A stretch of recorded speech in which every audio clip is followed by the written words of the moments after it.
오늘 우리에게 주시는 말씀은 누가복음 말씀입니다. 누가복음 12장 49절에서 59절 말씀이신데요. 너무 기니까 53절까지만 그렇게 읽도록 하겠습니다. 자, 읽습니다. 자, 시작. 내가 불을 땅에 던지러 원하니 이 불이 이미 붙었으면 내가 무엇을 원하리요. 나는 밭에 세례가 있으니 그것이 이루어지기까지 나의 답답함이 오독하겠느냐. 내가 세상에 화평을 주려고 온 줄로 아느냐. 내가 너희에게 이르노니 아니라 더리요 분쟁하게 하려 함이로라. 이후부터 한 집에 5사람이 있어 분쟁하되 셋이 둘과 둘이 셋과 하리니 아버지가 아들과 아들이 아버지와 어머니와 딸과 딸이 어머니와 시어머니가 며느리와 며느리가 시어머니와 분쟁하리라 하시니라.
내가 세상에 화평을 주려고 온 줄로 아느냐? 내가 너희에게 이르노니 아니라 도리어 분쟁하게 하려 함이로라. 예수님은 화평의 예수님이 아니신가요? 예수님 사랑의 예수님이 아니신가요? 그런데 왜 우리에게 분쟁을 주러 오셨어요? 네. 여기에서 말하는 오늘 이 본문에서 말하는 분쟁이 원어로 디아메리스모스라고 해요. 뜻이 분열, 나눔을 가리키는 말입니다. 자, 오늘 이 본문에서 말하는 이 분열은 예수님께서 우리에게 왜 분열이 은혜라고 했을까? 왜 분열을 말하고 있을까를 오늘 이 본문 51절에서 바로 말씀하고 계십니다. 자, 예수님은 진리예요. 그죠? 근데 이 진리와 비진리가 하나가 될 수 있을까요? 진리와 비진리는 절대 하나가 될 수 없습니다. 진리와 비진리는 분열이 될 수밖에 없어요. 나눠질 수밖에 없죠. 자, 믿음과 불신앙이 하나가 될 수 있을까요? 믿음과 불신앙은요, 하나가 될 수 없습니다. 분리되어져야 되죠. 나눠질 수밖에 없죠. 구원과 멸망과 분열은 나눠질 수밖에 없어요. 구원과 멸망은요, 분열될 수밖에 없어요. 나눠질 수밖에 없어요. 하나님과 사탄이 하나가 될 수 있을까요? 하나가 될 수 없죠. 의와 불의가 하나가 될 수 있을까요? 하나가 될 수 없습니다. 하나님의 진리가 선포되면 항상 그 진리를 따르는 자와 그 진리를 거부하는 자로 나눠질 수밖에 없다라는 거예요. 이것이 그래서 은혜라는 거예요. 하나님의 진리를 따르는 우리와 하나님의 진리를 거부하는 자들과 우리가 하나가 될 수 있을까요? 하나가 될 수 없어요. 우리는 그들과 나눠질 수밖에 없다라는 겁니다. 마가복음 16장 16절에서 이렇게 말씀하고 있죠. 넓은 문으로 들어가고 넓은 길로 가는 자들은 많고 좁은 문으로 들어가고 좁은 길로 가는 자들은 적다라고요. 맞습니다. 넓은 문으로 가려고 하는 자들은 많아요. 우리가 예수 하나님의 그 진리를 따라가는 그 길은 좁은 문이에요. 그러나 사람들은 넓은 길로 가기를 원합니다. 예수 그리스도를 믿는 자는 구원받을 것이며 그를 믿지 않는 자들은 정죄를 받을 수밖에 없습니다. 그래서 우리는 그들과 하나가 될 수 없겠죠. 그래서 복음이 전파되는 결국은 분쟁이 일어날 수밖에 없다라는 거예요. 복음을 전하는데 왜 분쟁이 일어나요? 복음을 전하기 때문에 분쟁이 일어나는 거예요.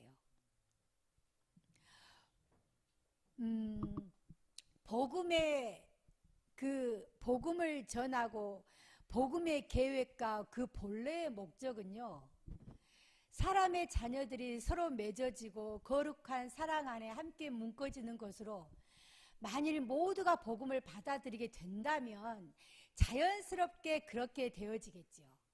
그죠? 모든 사람이 복음을 받아들인다면 하나님의 목적대로 정말 하나님의 자녀들이 서로가 하나가 되어서 거룩한 백성이 되어서 모두가 하나님의 이름으로 하나가 되어 모두가 그렇게 하나가 되어서 살아가겠죠. 그런데 문제는 그렇지 않는다라는 게 문제입니다. 모두가 그 복음을 받아들이지 않는다는 데에서 문제가 일어난다라는 거예요. 복음을 받아들이지 않을 뿐만 아니라 우리가 복음을 전할 때 그들이 복음을 받아들일 뿐만 아니라 오히려 그들은 복음을 전하는 우리들을 배척하고 오히려 우리를 미워하고 오히려 우리를 시기하고 있습니다. 복음이 분쟁의 원인이 아님에도 불구하고 복음이 분쟁의 원인이 되고 있다라는 거예요. 우리가 그들에게 복음을 전할 때 그들은 그 복음을 받아들이면 분쟁이 안 일어나는데, 복음을 받아들이지 않고 오히려 마음에 더 분내하며 너희들만 잘났냐, 왜 너희들만 구원받는다라고 하느냐 하고 오히려 우리를 밀어내고 시기하고 핍박하기 때문에 분쟁이 일어난다는 것입니다. 우리는 WCC를 통해서 다른 신들을 섬기는 자들과 서로 화합하는 것을 보고 있습니다. 그러나요, 여러분, 복음이 전파되고 사람들이 사탄의 권세를 떠나 하나님께로 향함에 따라 소동이 일어날 수밖에 없는 거죠. 만약에 많은 사람들이, 조금 전에도 말씀을 드렸지만 우리가 복음을 전할 때 그들이 사탄의 권세를 떠나서 하나님께 향하고 있다면 사탄이 가만히 있겠습니까? 그래서 복음이 전하는 곳에서는 분쟁이 일어날 수밖에 없어요. 즉 어떤 이들은 복음을 받아들임으로 자신을 구별되게 하지만 어떤 이들은 그 복음을 듣고 분노하기 때문이라는 거예요. 우리가 WCC를 핍박하고 우리가 WCC가 잘못됐다라고 말을 하는 이유가 바로 그거예요. 어떻게 하나님의 진리의 복음과 비진리가 하나가 될 수가 있겠습니까? 그렇죠? 절대 하나가 될 수가 없죠. 그런데 그들은 하나가 되기, 모든 종교가 하나가 되고 하나가 돼서 화합을 하자라고 외치고 있기 때문이라는 것입니다. 그런데 이 분노와 이 분쟁은요, 우리가 밖에서만 일어나는 것이 아니라 가정에서도 일어날 수 있다는 거예요. 아까 우리가 성경에서 읽었듯이요, 이 분열이 가정에서도 일어난다는 사실입니다. 한 가정에서 한 사람이 예수님을 믿고 다른 사람이 예수님을 거부를 할 때요, 그 먼저 믿은 그 믿음의 사람은요, 자신의 가족들을 보고 안타까워해요. 왜? 나만 천국에 들어갈 수 없기 때문에 내 가족들도 함께 천국에 들어가야 되니까, 내 가족들도 함께 복음을 들어야 되니까 늘 가족들에게 복음을 전해요. 그런데 문제는 그 가족들이 그 복음을 받아들이면 괜찮은데 받아들이지 않아요. 받아들이지 않는 데에서 끝내는 것이 아니라 오히려 그 사람을 따돌려요. 가족 안에서도 오히려 그 사람을 따돌리고 너는 뭔가 잘못됐다라고 오히려 그렇게 정죄를 해버려요. 그리고 믿는 사람들을 오히려 뭔가가 부족해서 똑똑하지 못해서 신에게 의존한다라고 생각을 합니다. 가정 안에서도 이런 분열이 일어난다는 거예요. 아직은 우리 학생들은, 그리고 지금 여기에 있는 가족들은 이제 다 믿음 생활을 하고 하기 때문에 그것을 느끼지를 못할 것입니다. 그러나 나중에 우리 친구들이 나중에 자라서 한 조직에 들어가고 한 가정을 이루고 그 가정에서 또 가정이 생겨나고 할 때는 오늘의 이 말씀을 여러분 기억하시기 바랍니다. 혹시 여러분들이 나중에 커서 내 가정 안에서 믿지 않는 사람들이 생겼을 때, 내가 그에게 복음을 전하고 있을 때 혹시 그 사람이 나를 핍박한다 할지라도, 그래, 그것이 은혜구나, 이것이 은혜구나, 내가 오히려 저 사람을 더 사랑하는 마음으로 더 저에게 복음을 전해야지라는 마음을 가지시기 바랍니다. 우리는 사도행전에서 복음이 들어가는 곳마다 밖의 불길을 이야기하고 있음을 알 수 있습니다. 즉 죄를 책망하는 말씀이 들려지는 곳마다 박해가 일어났으며, 또 복음의 길에서는 늘 적지 않는 소란들이 일어났음을 우리는 사도행전을 통해서 알 수 있습니다. 그러므로 그리스도의 제자가 된 성도는 이 세상에서의 평화를 약속할 수가 없습니다. 약속받을 수가 없어요. 왜 약속받을 수가 없어요? 우리가 복음을 전하는 곳마다 소란이 일어나기 때문이라는 거예요. 그러나 걱정하지 마시기 바랍니다. 아까도 제가 서두에서 말씀했지만 시편 66편 12절에도 이렇게 말씀을 해요. 사람들이 우리 머리를 타고 가게 하셨나이다. 우리가 불과 물을 통과하였더니 주께서 우리를 끌어내사 풍부한 곳에 들이셨나이다. 이렇게 말씀을 하고 있습니다. 사람들이 우리의 머리를 타고 우리가 불과 물의 그 시련을 통과할 때 주님께서 우리를 끌어내셔서 우리를 이전보다도 더 풍부한 곳으로 들어가게 하신다라고 말씀을 하시는 것입니다. 물속에 잠기는 것은 잠시지만 주님께서 우리를 이끌어내셔서 우리가 감히 상상할 수 없는 축복의 길로 우리를 인도하신다라고 말씀을 하고 계시는 것입니다. 하나님께서는 우리에게 요구하시는 것이 있어요. 그런데 하나님께서 우리에게 요구하는 것이 있습니다. 그 요구하는 것은요, 신명기 6장 5절을 보겠습니다. 자, 읽습니다. 시작.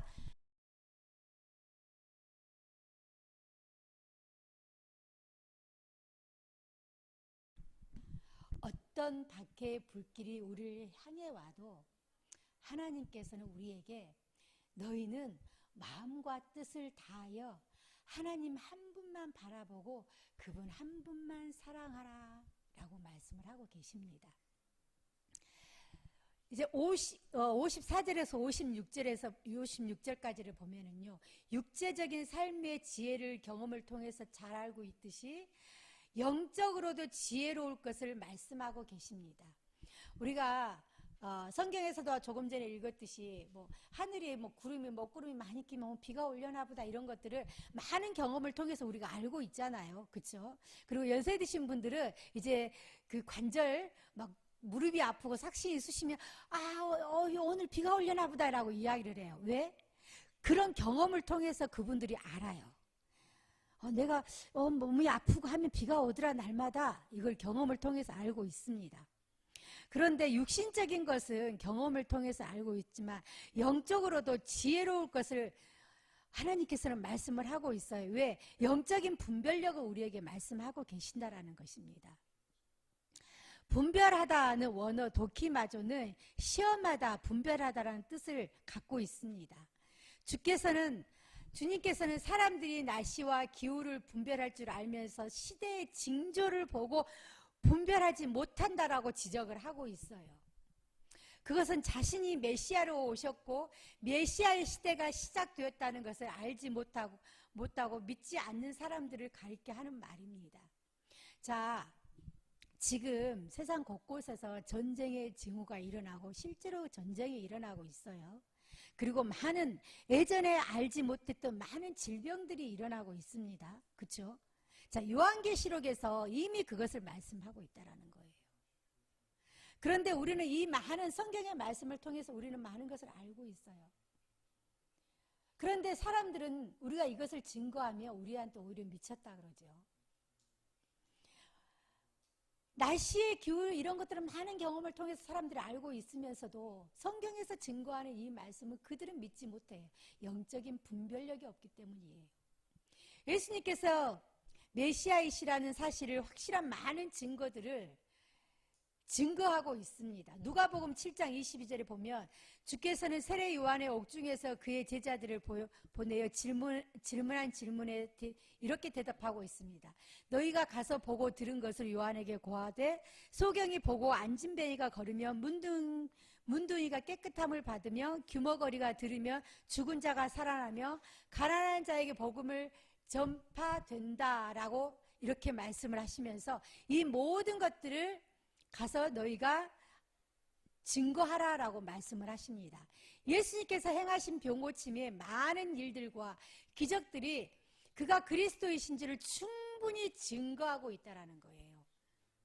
그러나 그럼에도 불구하고 유대인들은 예수님을 거부했죠.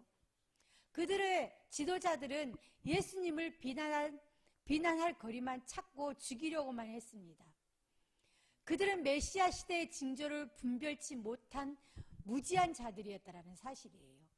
그런데 이 시대만 이렇게 무지한 자들이 있었던 것이 아니고 오늘날 우리가 살아가는 이 시대에도 정말 이 유대인들처럼 무지한 자들이 많다라는 것입니다. 성경을 통해서 계속 말씀을 하고 있잖아요. 오늘날 목회자들을 통해서 계속 말씀을 하고 있잖아요. 그럼에도 불구하고 그들은 복음을 받아들이지 않는 무지한 자들이 얼마나 많습니까? 오히려 성경을 왜곡시키는 자들까지 나오죠. 그리고 그 성경을 이용을 해서 하나님의 말씀을 이용해서 사이비 이단 집단들이 많이 나오고 있다는 거예요. 그러니 우리는 그 비진리와 우리는 하나가 될 수가 없겠죠, 당연히. 그러나 성경에서는 이렇게 말하고 있습니다. 아직 기회가 있다. 아직 기회가 있다. 아직은 법관 앞에 가는 그 길에, 우리가 그 길에 서 있다. 그러니 그 길에서 너희가 서로 화해하라라고 지금 성경에서는 말씀을 하고 있습니다. 58절에서 그렇게 이야기를 하고 있어요. 58절 있습니까? 본문 58절. 읽습니다. 자, 읽습니다. 시작. 내가 너를 겁하라는 자와 함께 법관에게 갈 때에 길에서 화해하기를 힘쓰라. 그가 너를 재판장에게 끌어갔고 재판장이 너를 오토에게 넘겨주어 어쩌리 옥에 가둘까 염려하라. 지금은 우리가 재판장 앞에 가는 그 길목에 있다라는 것입니다. 이 말씀을 세상에서도 적용될 수 있습니다. 우리를 고소하는 것은 모세의 율법이죠. 주님의 말씀은 우리가 아직 하나님 심판대 앞에 가기 전, 즉 아직 우리의 목숨이 끝나기 전, 아직 마지막 심판날이 오기 전, 우리의 죄를 다 회개하고 구주 예수 그리스도를 믿고 영접함으로 해서 하나님과의 화목을 할 수 있는 그 시간이 있다. 그렇지 못하면 하나님과의 그 화목이 이루어지지 못하면 우리의 그 죄값은 영원한 감옥인 그 지옥으로 갈 수밖에 없음을 말씀을 하고 있는 것입니다. 자, 하나님과의 화해가 이루어지지 않으면 우리가 지옥에 갈 수밖에 없다라는 말은 무슨 말일까요? 하나님과의 우리의 죄의 그 문제가 이루어지지 않고 화해가 되지 않으면요, 이 말씀은 무슨 말씀이냐면 우리의 모든 죄는 우리의 힘으로 해결할 수 없다라는 것을 이야기해요. 너희가 하나님과의 화목이 이루어지지 않고 너희의 죄의 문제가 해결되지 않으면, 왜? 죄를 갖고는 하나님과 우리가 화목해질 수 없기 때문에, 진리와 비진리는 하나가 될 수 없기 때문에, 하나님과 죄는 하나가 될 수 없기 때문에 우리가 죄를 갖고서는 하나님과 화해가 이루어지지 않죠. 그 말은 너희의 힘으로는 도저히 그 죄의 문제가 해결되지 않아. 그러니까 너희가 예수 그리스도의 복음을 받아들임으로 인해서 예수님께서 그 지신 십자가의 그 은혜로 인해서 너희가 그 죄의 문제를 해결을 하면 하나님과 나와의 그 화해가 이루어질 수 있어라고 말씀을 하고 있는 것입니다. 우리의 죄는 우리의 힘으로 도저히 해결할 수가 없어요. 우리의 죄를 우리의 힘으로 어떤 철학으로, 어떤 나의 도덕으로, 나의 의지로, 나의 지식으로 그 죄의 문제를 아무리 해결하려고 해도요, 우리는 해결할 수가 없어요. 결국 우리는 지옥으로밖에 갈 수 없다라는 것입니다. 그러므로 인해서 우리는 예수님의 그 구원의 은혜로 하나님과 우리는 죄의 문제가 화해가 되어진다라는 거예요.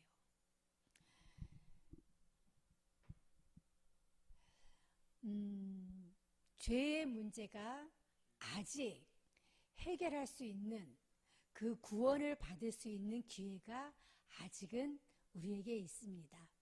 고린도후서 6장 2절을 한번 읽도록 하겠습니다. 자, 읽겠습니다.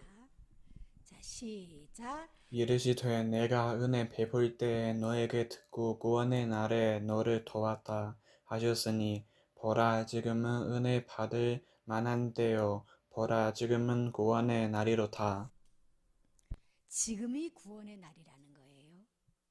죄에 회개하고 예수 그리스도를 믿으라는 하나님의 말씀이 아직 전해지고 있고, 죄인들을 부르시는 하나님의 음성이 아직 들려지고 있습니다. 아직은 사람들이 길 가는 중에 있고, 아직은 하나님과 화목하고 자신의 죄에서 놓여질 수 있는 기회가 있음을 오늘 말씀하고 있는 것입니다. 그러니 분열 중에도 우리는 전도해야 합니다. 오늘의 말씀을 여러분들 오해하면 안 돼요. 하나가 될 수 없어. 그래, 하나가 될 수 없으니까 우리는 저들과 거리를 두고 살아야 되라는 것을 말을 하는 것이 아니에요. 아직은 구원받을 때라고 말씀을 하고 있습니다. 분명히 우리는 그들과 하나가 될 수가 없는 건 당연합니다. 그러나 하나가 될 수 없지만 우리는 아직은 구원받을 때이기 때문에 우리는 끊임없이 그들에게 전도를 해야 돼요. 분열이 일어나고 그들이 우리를 미워하고 핍박한다 할지라도 우리는 끊임없이 그들을 전도해야 합니다. 그리고 그 영혼들도 하나님과 화해할 수 있도록 해야 된다는 거예요. 말씀을 맺겠습니다. 우리는 하나님의 자녀들입니다. 그러기에 우리는 비진리와 분열되어야 하고 불신앙과 분열되어야 하고 사탄과 분열되어야 합니다. 그렇기 때문에 우리는 세상에서 때로는 가정에서 미움을 받고 핍박을 받을 수도 있습니다. 그러나 그것이 우리에게는 은혜입니다. 왜냐하면 지금 우리가 핍박을 받고 있다라는 것은 지금 우리가 그들에게 복음을 전하고 있다라는 것이기 때문입니다. 우리가 핍박을 받지 않는다, 아무것도 하지 않기 때문이겠죠. 표가 안 나니까. 그러나 우리가 핍박을 받고 있다, 이것은 우리가 지금 그들에게 복음을 전하고 있기 때문이라는 것입니다.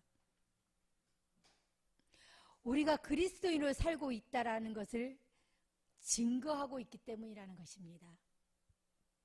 그러나 여러분, 우리 믿음 소망 사랑교회 성도 여러분, 기억하시기 바랍니다. 오늘의 말씀을 기억하시기 바랍니다. 하나님께서는요, 우리를 잠시, 아주 잠시 핍박과 밖의 물에 잠겼다가 곧바로 끌어올려내어 말로 표현할 수 없는 그런 풍성한 은혜로 여러분들을 채워주시고 하나님의 그 은혜의 길로 여러분들을 인도해 주실 것입니다. 기도하겠습니다.